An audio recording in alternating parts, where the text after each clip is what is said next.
just kick this off by saying we got too many flies trying to tell bees how to make honey. Darling, there's only one God. Darling, there's only.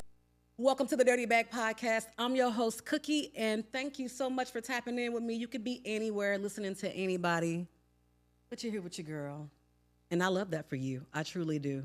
I truly do. So let me just kick this off by saying we got too many flies trying to tell bees how to make honey. And you know the best way to avoid that? Go where the flowers are. The pollen, the honey. Find the black and gold. Find people that pour into you. Find people that teach you things.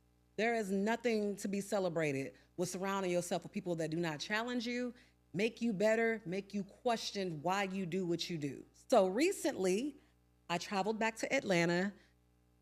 Y'all know, I love Atlanta. When it comes to podcasting, Atlanta is just, that's like boot camp. Atlanta is literally podcast boot camp. So I had the pleasure of going to the Women in Radio Conference. I believe this was the 9th annual.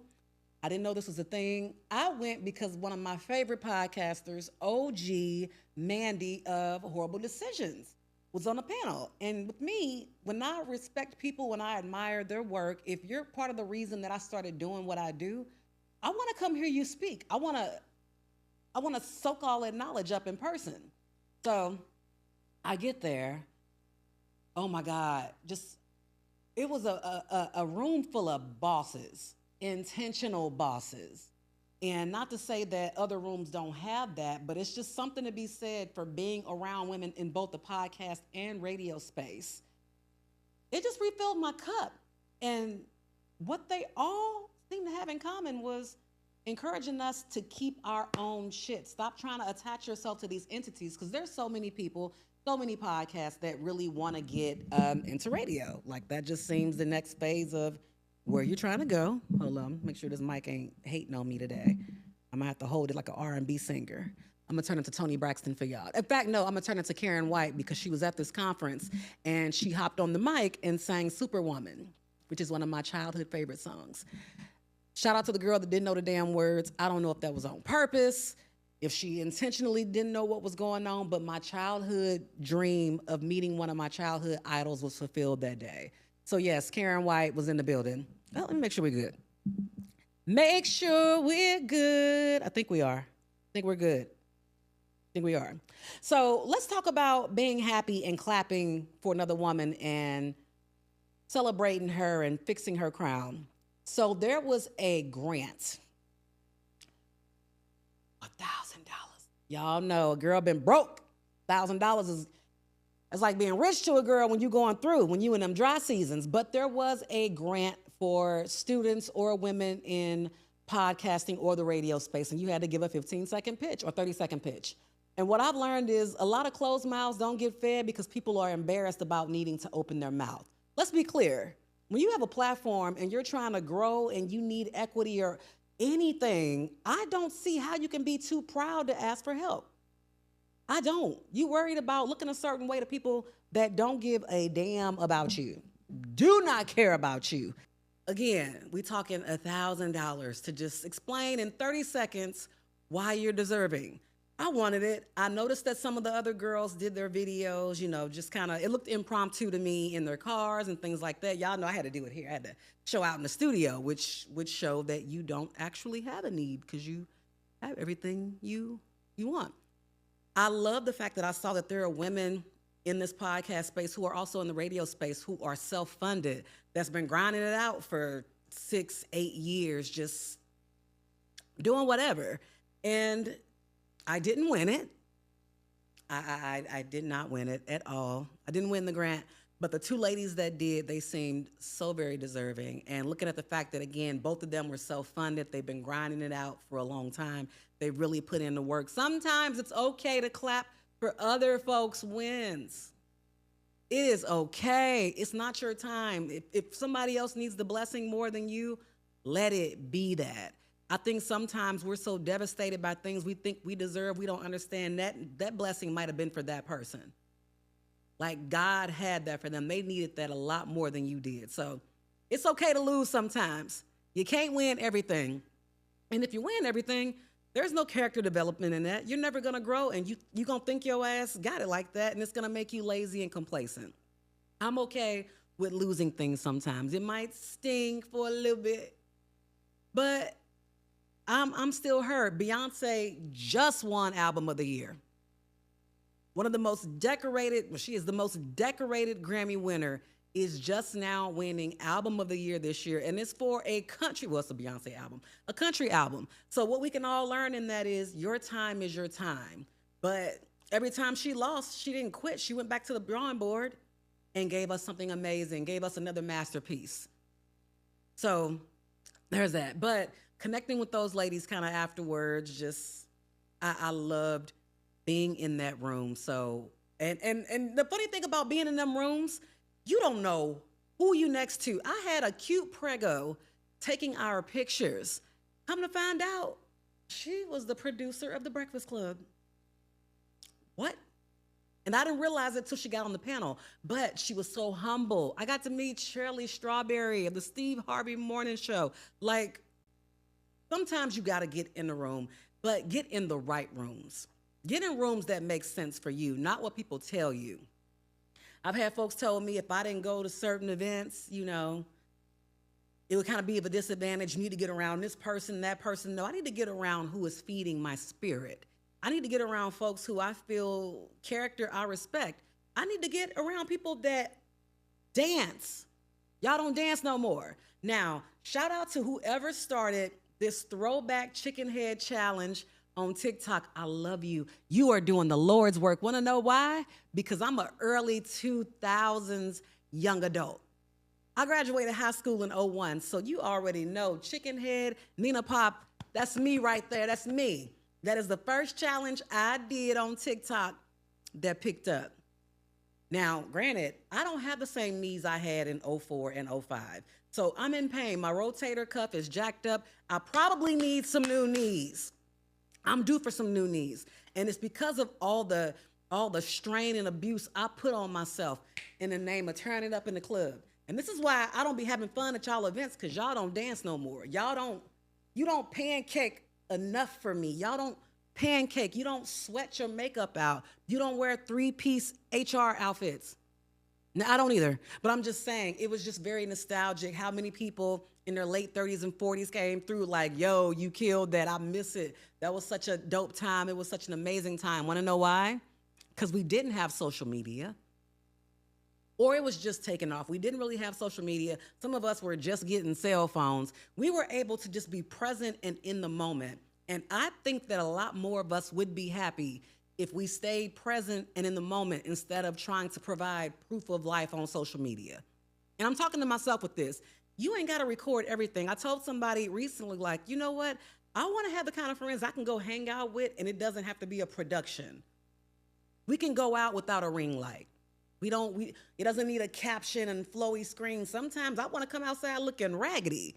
And you know, in Dallas, you can't do that. When you step outside, you got to put that shit on. No, sometimes I want the shit to stay in the closet. Every once in a while, I want to be a human and look like shit and still have a good time and still grab a bite to eat and not worry about not being aesthetically pleasing.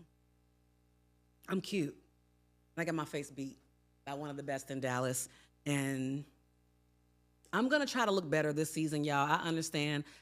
You can tell how much you drink by the way you look on camera. And again, I told y'all already about the fact that I did 45 days dry going into this new year. One of the best things I've done. My skin is looking better. As we know, as much as I love a turn up, and we all do, alcohol is a depressant. It is.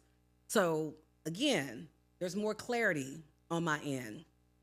How did I get on that? Girl, you just be talking shit and just get lost in the sauce. What did me being dry have to do with anything? Okay, it's probably about us kicking it. Okay, so yeah, early 2000s and just dancing and having a good vibe. I want to be able to just step outside every once in a while, have a good time, and just let it be that. Let it be the night that nobody talks about publicly. There's no proof. I want to have no proof of life and see if we can have a good time. Because relationships are important. I understand we're creatives and we got to work, but Jesus, can we be human? And if we can't be human, get the hell out of my face, because I'm tired of this performative shit. I'm so tired of the performative shit. But speaking of performances, so recently there was drama on the Breakfast Club. Speaking about the Women in Radio Conference and Breakfast Club producer Jess Hilarious and Lauren LaRosa, who has done a great job of filling in for her since she went on maternity leave, had some attention. Now, as we all know, Jess had a baby. When she came back from maternity leave, it was a little weird. Lauren was still there. She was during Jess's segment. And people seemed to love Jess crashing out on a live about how the way the Breakfast Club is ran is very childish. It's East Side High. She's not fighting for airtime. It was a little nasty, and it ended up carrying out on air because we know drama drives views. As sad as drama is, as much as we don't want black women fighting, that's what drives views. That's why we have things like Bad Girls Club. That's why we have Basketball Wives. That's why we have Housewives of Atlanta. Nobody would enjoy tapping in for these things if there wasn't drama. And I think that is really sad. But the girls worked it out. But people were quick to attack Jess Hilarious, like, yo, you not funny. Well, no, you don't know what you're talking about. Like, you're illiterate. Why are you on there? People will lift you up to tear you down. When everybody and their mama was going on the Breakfast Club, when they had the rotating guests, people were in the comments talking about how much Jess deserved that spot, how good she was. No, wasn't nobody really checking for Lauren. But also, this speaks to the importance of going back and putting your head down and getting busy, because, baby, Lauren must have took them critiques, went in the lab, started practicing, started brushing up, because she is amazing. I love her on there. And I feel like her and Jess Hilarious are the perfect balance. Jess was hired because she's a comedian and she's funny. And since she's came on, they've had comedic content. But also, she's still going through postpartum. I done said this, I'm gonna say it again, ladies. After you have a baby, I don't care if you're a content creator or whatnot, if you need to batch record content, do that. You have to take time off social media when you are going through your postpartum phase. I don't care how much of a boss you are. I do not care how strong you are, how much you go get it.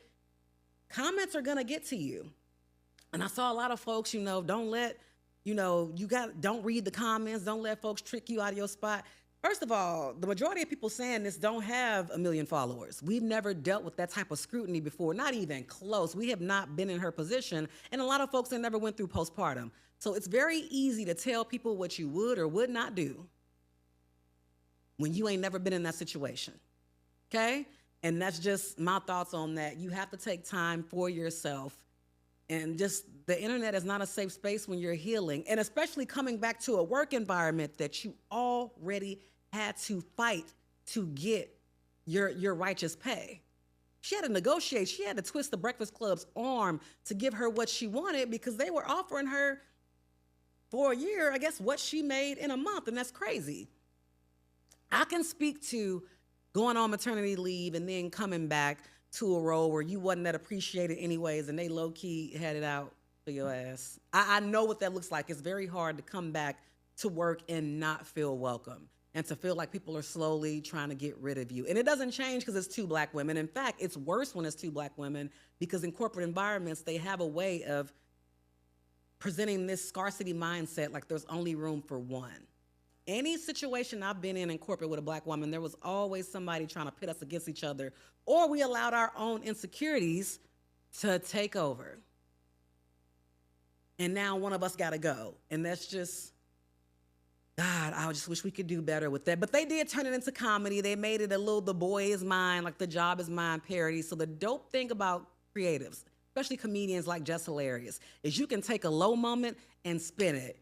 Like, piss all the haters off and just come together and get a bag off of it. Drive up some views with some creativity. And that's what we need. We need more focus. We need to be around more people that challenge us. We need more basement parties. We need more 2000s nostalgia. We need more chicken head. We need more light. More light. Thank you so much for tapping in with me today, y'all. I think there's a measles outbreak. I don't know what the hell is going on right now. People catching something. Unvaccinated kids are spreading bumps and shit. I don't know. But whatever we got going on right now, because apparently it's measles as well, wear your mask where applicable, wash your hands where applicable, socially distance, and when you get a free moment, please remember to clean out your dirty bag. Till next time.